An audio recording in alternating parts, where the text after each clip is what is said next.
नमस्कार दोस्तों, करवा चौथ की आप सभी को हार्दिक शुभकामनाएं। आज की इस वीडियो में हम करवा चौथ से जुड़ी 4 प्राचीन कथाओं को सुनेंगे और व्रत की विधि को भी जानेंगे और पूजा का शुभ मुहूर्त क्या है यह भी जानेंगे। तो आप हमारे वीडियो के साथ अंत तक बने रहिएगा। यह व्रत अति प्राचीन है, इसका प्रचलन महाभारत से भी पूर्व का है। यह व्रत सौभाग्यवती महिलाओं के लिए उत्तम माना गया है। सामान्य मान्यता के अनुसार सुहागिनें इस व्रत को अपने सुहाग की दीर्घायु के लिए रखती हैं। कहा जाता है इसे पांडवों की पत्नी द्रौपदी ने भी किया था। यह व्रत कार्तिक कृष्ण पक्ष को चंद्र उदय चतुर्थी में किया जाता है, यानी कि चतुर्थी जब रात्रि को पड़े जिसमें चंद्र उदय हो उस दिन यह व्रत की जाती है। व्रत की विधि जान लेते हैं। कार्तिक मास के कृष्ण पक्ष की चतुर्थी को करवा चौथ कहते हैं। सुहागन महिलाओं के लिए यह बहुत ही श्रेष्ठ व्रत है। स्त्रियां इस व्रत को पति के दीर्घ जीवन के लिए करती हैं। इस दिन सुहागिन स्त्रियां चावल पीसकर दीवार पर करवा चौथ यानी कि करवा माता की तस्वीर बनाती हैं, जिससे पूजा पाठ करके उनसे वर मांगती हैं। इस करवा चौथ में पति के अनेक रूप बनाए जाते हैं तथा सुहाग की वस्तुएं जैसे चूड़ी, बिंदी, बिछुआ, मेहंदी और महावर आदि के साथ साथ दूध देने वाली गाय, करवा बेचने वाली कुम्हारिन, महावर लगाने वाली नाइन, चूड़ी पहनाने वाली मणिहारिणी, 7 भाई और उनकी इकलौती बहन, सूर्य, चंद्रमा, गौड़ा और पार्वती आदि देवताओं के भी चित्र बनाए जाते हैं। सुहागिन स्त्रियों को इस दिन निर्जला व्रत रखना चाहिए। रात्रि को जब चंद्रमा निकल जाए तब उसे अर्घ देकर भोजन करना चाहिए। पीली मिट्टी की गौड़ा बनाकर उसकी पूजा करनी चाहिए। यदि दीवार पर करवा चौथ बनाने में कोई असुविधा हो तो करवा चौथ का चित्र बाजार से लाकर दीवार पर चिपका सकते हैं और उनकी पूजा आराधना की जा सकती है। तो चलिए अब करवा चौथ से जुड़ी कथा को सुनते हैं। सबसे पहली कथा आरंभ करते हैं। एक साहूकार था जिसके 7 बेटे और एक बेटी थी। 7 भाई बहन के साथ बैठकर भोजन करते थे। एक दिन कार्तिक की चौथ का व्रत आया तो भाई बोला कि बहन आओ भोजन करें। बहन बोली कि आज करवा चौथ का व्रत है, चांद उगने पर ही खाऊंगी। तब भाइयों ने सोचा कि चांद उगने तक बहन भूखी रहेगी, तो एक भाई ने दिया जलाया। दूसरे भाई ने छलनी लेकर उसे ढका और नकली चांद दिखाकर बहन से कहने लगे कि चल चांद उगाया है, अर्घ दे दे। बहन अपनी भाभियों से कहने लगी कि चलो अर्घ दे देते हैं। भाभियां बोली तुम्हारा चांद उगा होगा, हमारा चांद तो रात को उगेगा। बहन ने जब अकेले ही अर्घ दे दिया और खाने लगी तो पहले ही कौड़ में बाल आ गया, दूसरे गिलास में कंकर आया, तीसरी गिलास मुंह की ओर किया तो उसके ससुराल से तो संदेश आया कि उसका पति बहुत बीमार है, जल्दी भेजो। माँ ने तब लड़की को विदा किया और कहा कि रास्ते में जो भी मिले उसके पांव छूना और जो कोई सुहाग का आशीष दे तो उसके पल्ले में गांठ लगाकर उसे कुछ रुपए देना। बहन जब भाई से विदा हुई तो रास्ते में जो भी मिला उसे यही आशीष दी कि तुम 7 भाइयों की बहन, तुम्हारे भाई सुखी रहे, तुम उनका सुख देखो। सुहाग का आशीष किसी ने भी नहीं दिया। जब वह ससुराल पहुंची तो दरवाजे पर उसकी छोटी ननद खड़ी थी। वह उसके भी पांव लग गई। उसने कहा कि सुहागिन रहो, सपूती हो। तो उसने यह सुनकर पल्ले में गांठ बांधी और ननद को सोने का सिक्का दिया। तब भीतर गई तो सास ने कहा कि पति की धरती पर पड़ा है, तो वह उसके पास जाकर उसकी सेवा करने के लिए बैठ गई। बाद में दासी के हाथ बची खुची रोटी भेज दी। इस प्रकार से यह बीतते बीतते मार्गशीर्ष की चौथाई। तो चौथ माता बोली, करवा ले भाई की प्यारी करवा ले। लेकिन जब उसे चौथ माता नहीं दिखाई दी तो वह बोली, हे माता, आपने मुझे उजारा तो आप ही मेरा उद्धार करोगी, आपको मेरा सुहाग देना पड़ेगा। तब उस चौथ माता ने बताया कि पूस की चौथ आएगी, वह मेरे से बड़ी है, उससे ही सब कहना, वही तुम्हारा सुहाग वापस देगी। पूस की चौथ आकर चली गई, माघ चली गई, फागुन भी चली गई, चैत्र, बैसाख, ज्येष्ठ, आषाढ़ और श्रावण, भादो की सभी चौथ आई और यही कहकर चली गई कि आगे वाली को कहना। आश्विन की चौथ आई तो उसने बताया कि तुम पर कार्तिक की चौथ नाराज है, उसी ने तुम्हारा सुहाग लिया है, वही वापस कर सकती है, वही आएगी तो पांव पकड़कर विनती करना। यह बताकर वह भी चली गई। जब कार्तिक की चौथ आई तो वह गुस्से से बोली, भैया की प्यारी करवा ले, दिन में चांद उगानी करवा ले, व्रत खंडन करने वाली करवा ले, भूखी करवा ले। तो यह सुनकर वह चौथ माता को देखकर उसके पांव पकड़कर गिड़गिड़ाने लगी, हे चौथ माता, मेरा सुहाग तुम्हारे हाथों में है, आप ही मुझे सुहागिन करें। तो माता बोली, पापनी हत्यारनी, मेरे पांव पकड़कर क्यों बैठ गई? तब वह बोली कि जो मुझसे भूल हुई क्षमा कर दो, अब भूल नहीं करूंगी। तो चौथ माता ने प्रसन्न होकर आंखों से काजल, नाखूनों से मेहंदी और टीके में से रोली लेकर छोटी उंगली से उसके आदमी पर छिटा दिया। तो वह उठकर बैठ गया और बोला कि आज मैं बहुत सोया। वह बोली, क्या सोए? मुझे तो 12 महीने हो गए, अब जाकर चौथ माता ने मेरा सुहाग लौटाया। तब उसने कहा कि जल्दी माता का पूजन करो। जब चौथ की कहानी सुनी, करवा का पूजन किया तो प्रसाद खाकर दोनों पति पत्नी चौपड़ खेलने बैठ गए। नीचे से दासी आई, उन दोनों को चौपड़ खपासे से खेलते देखा तो उसने सासू जी को जाकर बताया। तब से सारे गांव में यह बात प्रसिद्ध हो गई कि सब स्त्रियां चौथ का व्रत करें तो सुहाग अटल रहेगा। जिस तरह से साहूकार की बेटी का सुहाग दिया, उसी तरह से चौथ माता सबको सुहागिन रखे। यही करवा चौथ के उपवास की सनातन महिमा है। अब करवा चौथ से जुड़ी दूसरी कथा को सुनते हैं। अति प्राचीन काल की बात है। एक बार पांडु पुत्र अर्जुन तप करने के लिए नीलगिरी पर्वत पर चले गए थे।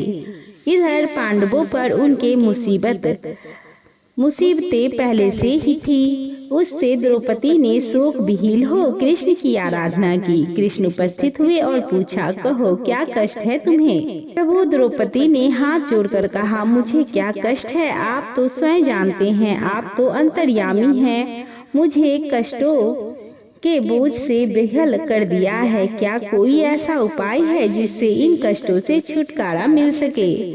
तुम्हारा प्रश्न, प्रभु ने कहा, तुम्हारा प्रश्न अति उत्तम है द्रौपदी। कृष्ण मुस्कुराकर बोले, प्रभु फिर मुझे दुखी नारी का कष्ट दूर करने का उपाय बताइए। द्रौपदी ने पूछा।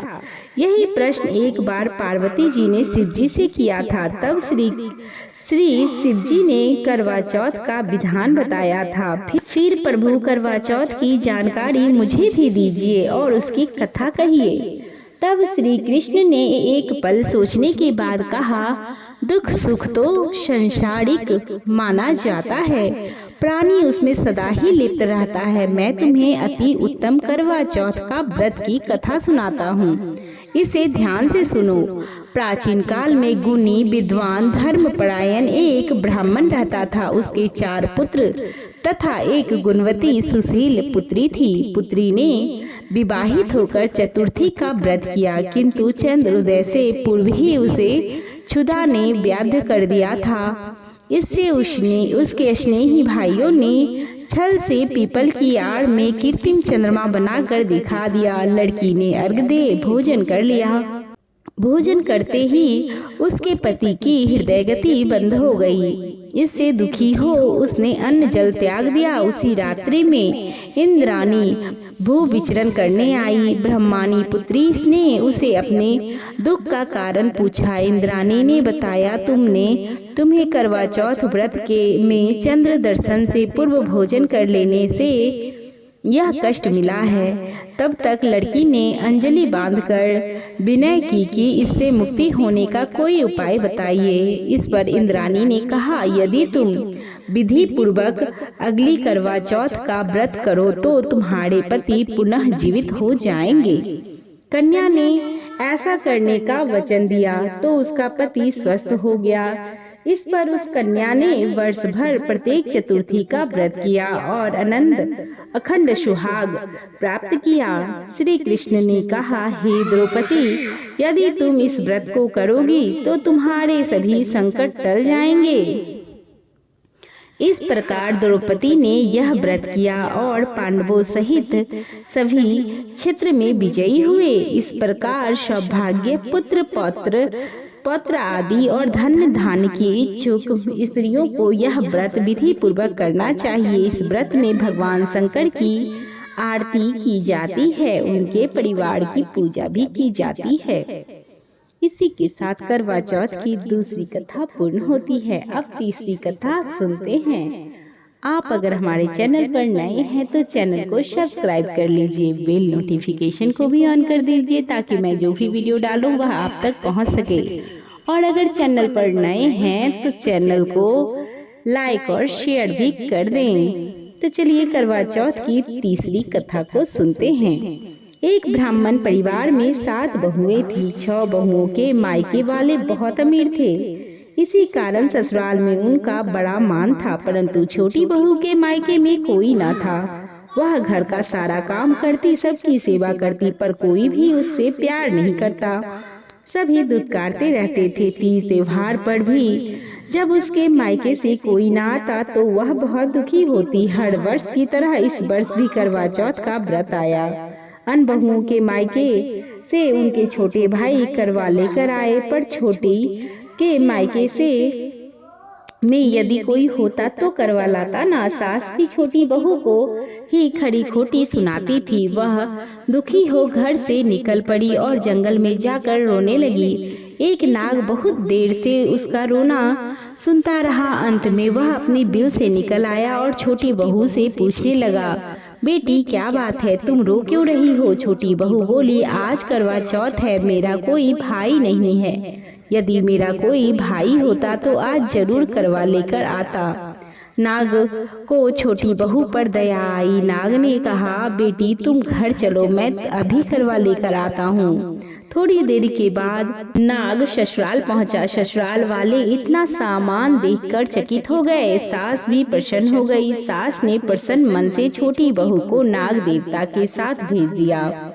नाग देवता ने छोटी बहू को अपना सारा महल दिखाया और कहा, जितने दिन चाहो आराम से रहो, मन चाह खाओ, मन चाह पहनो, पर एक बात का ध्यान रखना, सामने रखी नाद कभी मत खोलना। छोटी बहू सारा समय महल में आराम से काटती, पर नाद के बारे में उसकी उत्सुकता बढ़ती जाती। एक दिन जब घर में कोई नहीं था तो उसने नाद को उठाकर देखा तो हजारों छोटे छोटे सांप के बच्चे इधर उधर रेंगने लगे। इसने जल्दी ही नाग को ढक दी। जल्दी में से एक सांप की पूंछ नाद के नीचे आकर कट गई। शाम को नाग के आने पर छोटी बहू ने अपनी गलती स्वीकार कर ली। नाग ने भी उसे क्षमा कर दिया। जब छोटी ने ससुराल जाने की इच्छा की तो उसे धन रत्न और देकर विदा किया गया। छोटी के ससुराल में अब उसकी बड़ी इज्जत होने लगी। जिस सांप की पूंछ कटी थी उसे सभी भंडा कहकर तंग करते थे। एक दिन उसने अपनी माँ से पूछा कि मेरी पूंछ कैसे कटी है। माँ ने कहा कि छोटी बहू के नाद उठाने और जल्दी में रखने से ही तुम्हारी पूंछ कटी है। तो वह बोला कि मैं छोटी से बदला लूंगा। माँ ने बहुत समझाने पर भी वह एक दिन चुपचाप छोटी के घर जा पहुंचा और मौका पाकर उसे काटने को सोचने लगा। वहाँ छोटी बहू और उसकी सास में किसी बात पर बहस हो रही थी कि छोटी कसम खाकर कह रही थी कि मैंने ऐसा नहीं किया। वह कह रही थी कि मुझे भंडा भैया से प्यारा कोई नहीं है। उन्हीं की कसम खाकर कहती हूँ कि मैंने ऐसा नहीं किया है। भंडा ने जब सुना तो सोचने लगा, जो मुझसे इतना प्यार करती है, मैं उसे ही काटने को आया था। वह चुपचाप घर चला आता है और माँ के पूछने पे वह कहता है, ले आए बहन से बदला। वह कहने लगा, माँ बहन से कैसा बदला? तभी से भंडा भैया और छोटी बहन हुए भाई प्रति वर्ष चौथ के दिन करवा लेकर जाता और बहन बड़े प्यार से करवा चौथ का व्रत करती।